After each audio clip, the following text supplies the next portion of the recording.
बिस्मिल्लाहिर्रहमानिर्रहीम। ख़वातीन हज़रात अस्सलाम वालेकुम।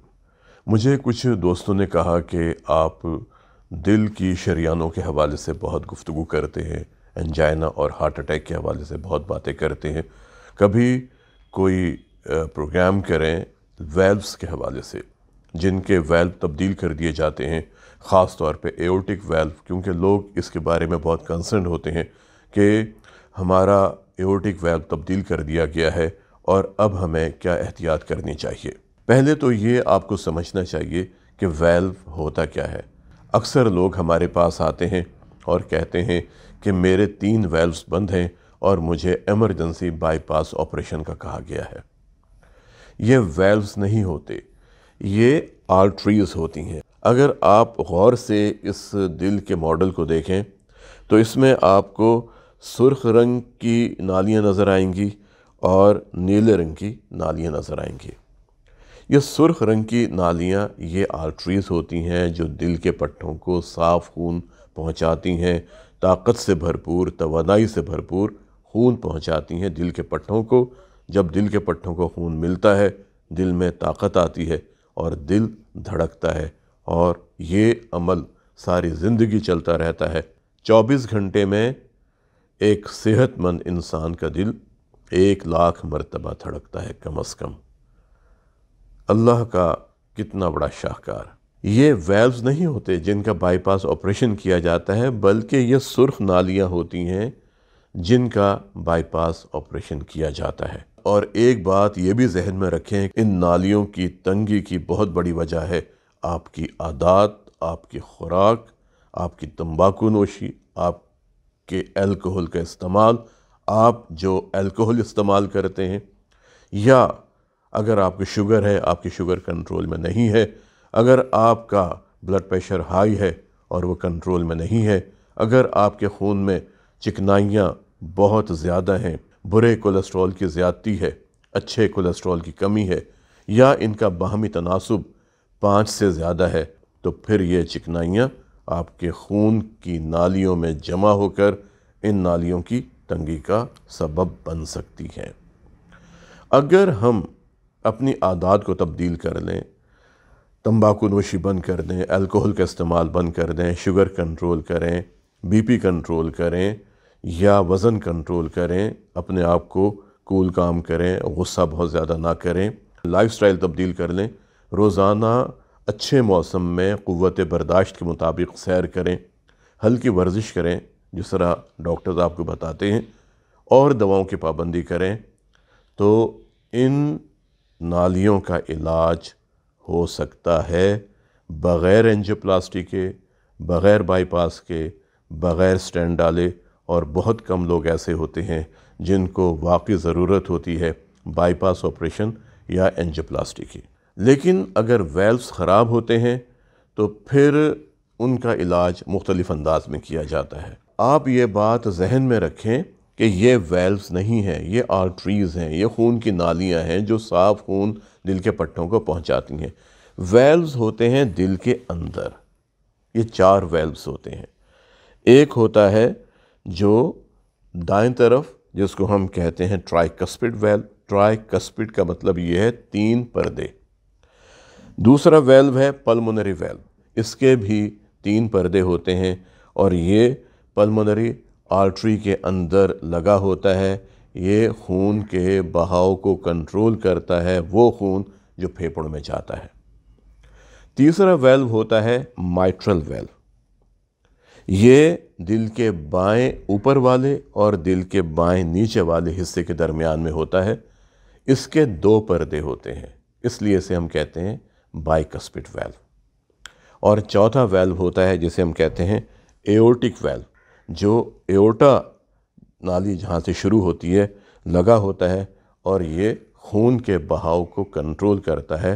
इस एओर्टा में जब दिल का बायां हिस्सा सिकुड़ता है, खून को इस वेल्व के ज़रिए एओर्टा में फेंक देता है।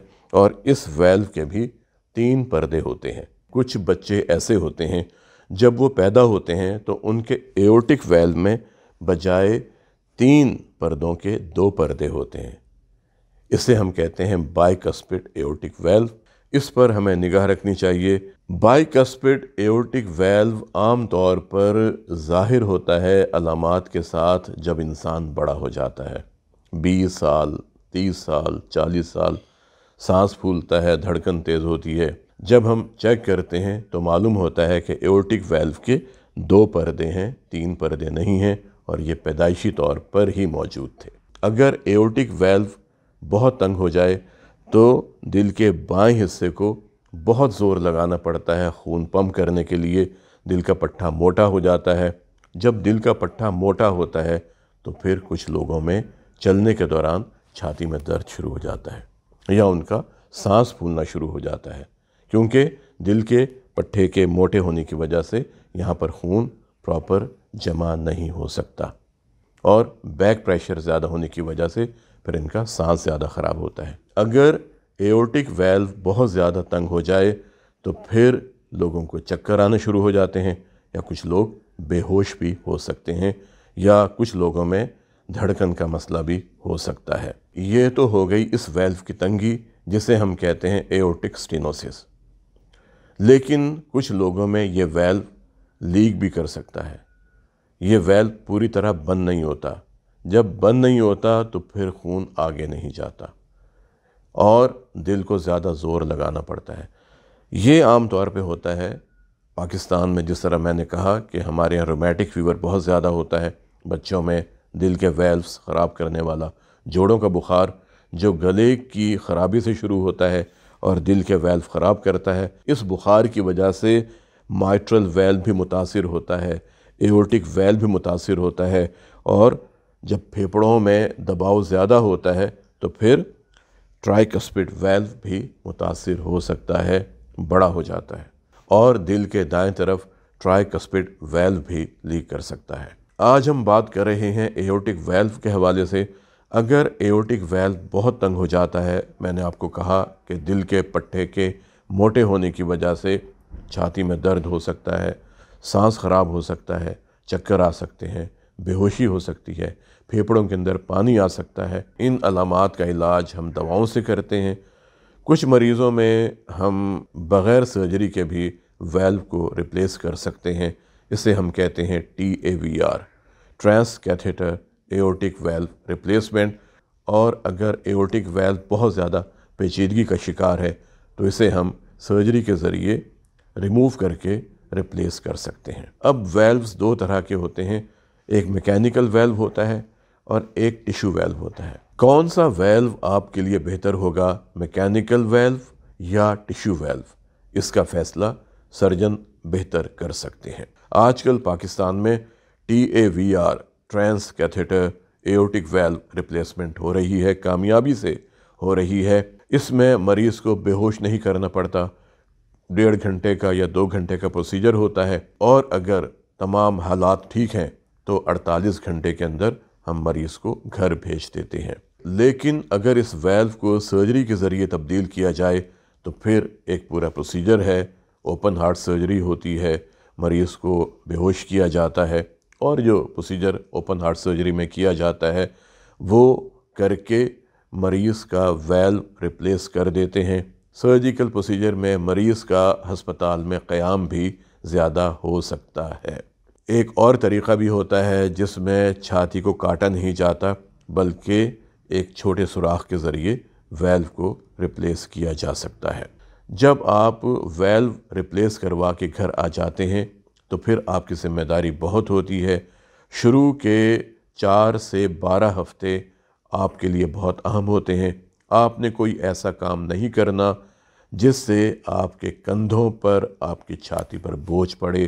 آپ نے وزن نہیں اٹھانا، آپ نے دواؤں کی پابندی کرنی ہے، آپ نے اپنی خوراک میں تبدیلی لے کے آنی ہے، آپ نے اپنے وزن پہ نگاہ رکھنی ہے، جو دوائیں آپ کو دی جاتی ہیں انہیں آپ نے پابندی سے استعمال کرنا ہے۔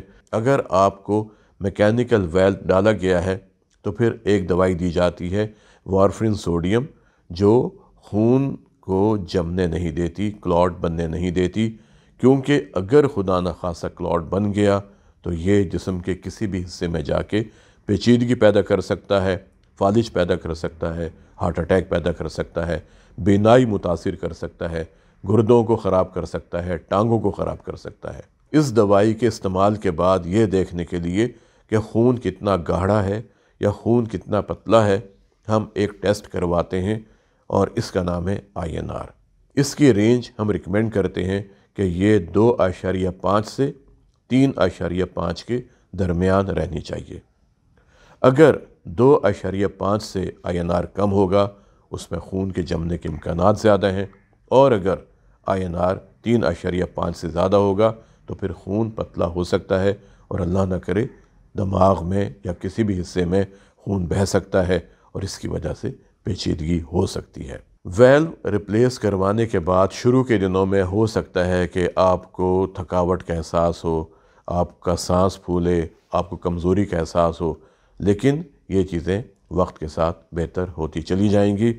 अगर आपका वज़न ज़्यादा होने लगता है, क्योंकि हम ये कहते हैं कि आपने रोज़ाना एक वक्त मखसूस कर लें जब आपने अपना वज़न करना है, उन्हीं कपड़ों के साथ। ये नहीं कि आज आपके कपड़े कुछ और हैं, नेक्स्ट डे कोई और कपड़े हैं। आपने एक ही कपड़ों के साथ अपना वज़न रोज़ाना करना है, एक वक्त के ऊपर जो आपने अपनी आसानी के मुताबिक मुकर्रर किया हुआ है।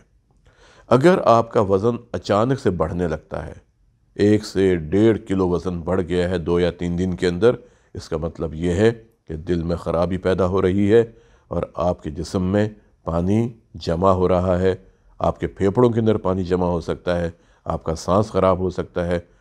आपने अपने सर्जन से या जो आपके फिजिशियन हैं, आपके कार्डियोलॉजिस्ट हैं, उनसे फ़ौरन रब्ता करना है और ये बात बतानी है कि मेरा वज़न अचानक से बढ़ गया है। इसलिए हम रिकमेंड करेंगे कि सर्जरी के बाद या TAVR के बाद आपने अपने वज़न पर निगाह रखनी है। जो दवाएं आपको तजवीज़ की गई हैं उनमें आपने खुद से रद्द-ओ-बदल नहीं करना, उन दवाओं को खाना है।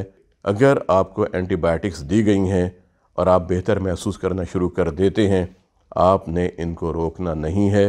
जितने दिन आपको एंटीबायोटिक्स रिकमेंड की गई हैं आपने इन दवाओं को खाना है। वो अलग बात है कि अगर इन दवाओं के इस्तेमाल के बाद आपको कोई ऐसी अलामत महसूस होती है जो आपके लिए नाकाबिल बर्दाश्त है, तो आप फ़ौरन अपने डॉक्टर से राब्ता कायम करें। एक बात अपने जहन में रखिएगा कि वेल्व की कारकर्दगी, वेल्व की ज़िंदगी आप पर मुनहसर है, आप कितनी एहतियात करते हैं।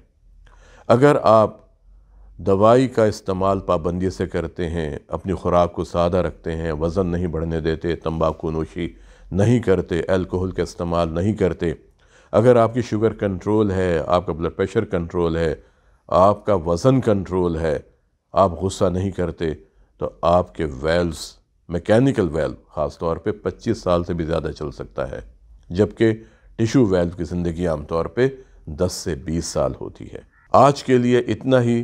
किसी अगले प्रोग्राम में मैं आपको माइट्रल वेल्व के हवाले से बताऊंगा। माइट्रल वेल्व, जिसको बाइकस्पिड वेल्व भी कहते हैं, जिसके 2 पर्दे होते हैं, ये इंसान की ज़िंदगी में कितनी अहमियत रखता है, इंशाल्लाह इस पर आपसे अगले प्रोग्राम में बात होगी। अपना और अपने ख़ानदान के अफराद के दिल की सेहत का बहुत ख्याल रखें और कोशिश करें कि ज़िंदा रहें एक मज़बूत, सेहतमंद और तवाना दिल के साथ। अस्सलामु अलैकुम।